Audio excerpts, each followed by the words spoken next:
This is the story of the pig who wanted to become the king. "I shall become the king," the young pig proclaimed to his parents. Mother Pig smiled and looked at her son. "How do you expect to become the king when you are after all just a pig?" "I don't care," the young pig said. "I am going to become the king." And so the young pig went into his mother's kitchen and he packed himself a lunch. "I am leaving," he said. "Good luck," said Father Pig. "Come back and visit us soon." And so the young pig left home. He walked and walked over hills and through valleys, and soon it was lunchtime.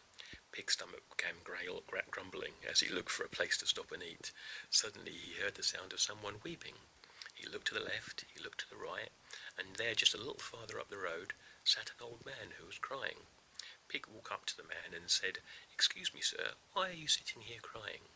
"I am crying," the old man said, "because I am lost and hungry. I went for a walk this morning and I lost my way. I don't know the way home, and I am so very, very hungry I have no food to eat." "Well, sir," answered the pig, "I have a lunch packed right here, and I'm sure I have more than enough food for you and me. You're welcome to join me." And the pig was right. There was plenty of food for the both of them. When they had finished eating, the old man said, "Excuse me, pig, where are you going?" "I am going to become the king," answered the pig. "Ah," said the old man, and he nodded thoughtfully. "May I come along?" "Yes, you may," answered the pig. And so they walked together. They walked and walked over hills and through valleys. Soon they came to a river. Suddenly they heard the sound of someone weeping. They looked to the left, they looked to the right, they looked just a little bit further up the road, and there sat another old man who was also crying. Pig walked up to the man and said, "Excuse me, sir, why are you sitting here crying?" "I am crying," the old man said, "because I lost my book. I was walking along the river here, and I wasn't looking where I was going. I tripped over a rock and I fell, and my book fell in the river. I can't swim, and I don't think I will ever see my book again." "I can help you," offered the pig. "I can swim, and I'll get your book for you.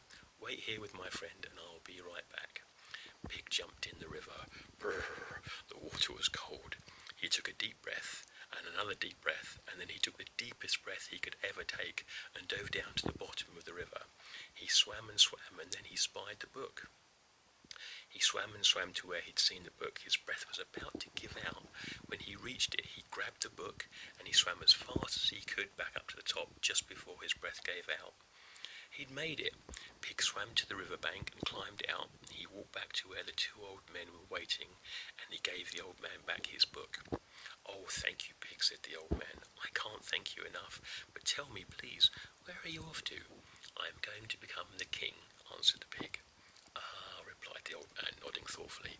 "May I come along?" "Yes, you may," answered the pig.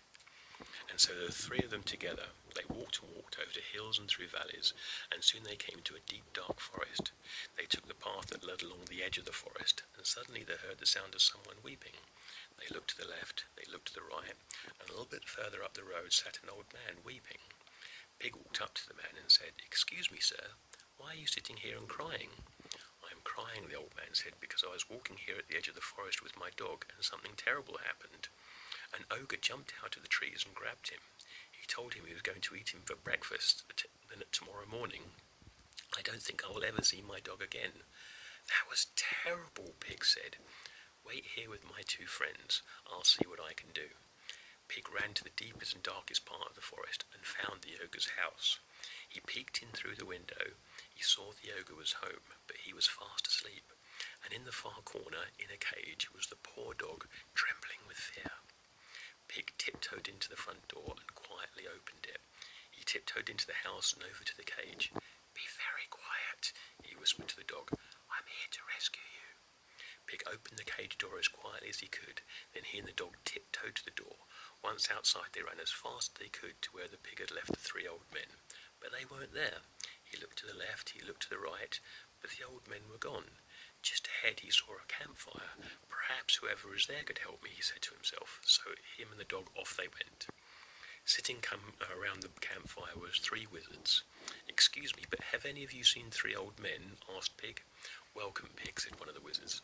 "We are the three old men you seek." "The old king has died, and he has left no heirs to the throne," explained the second. "So we devised 3 tests in order to find the next king," continued the third wizard. "One must know how to be generous in order to rule. You generously shared your lunch with me, even though I was a stranger to you," the first wizard said. "A ruler's heart must be compassionate in order to rule well. You didn't rescued my book, because you knew it meant a great deal to me. This shows me that you are full of compassion, said the second. And bravery is a must for kings, said the third wizard. You risked your own life for the sake of another.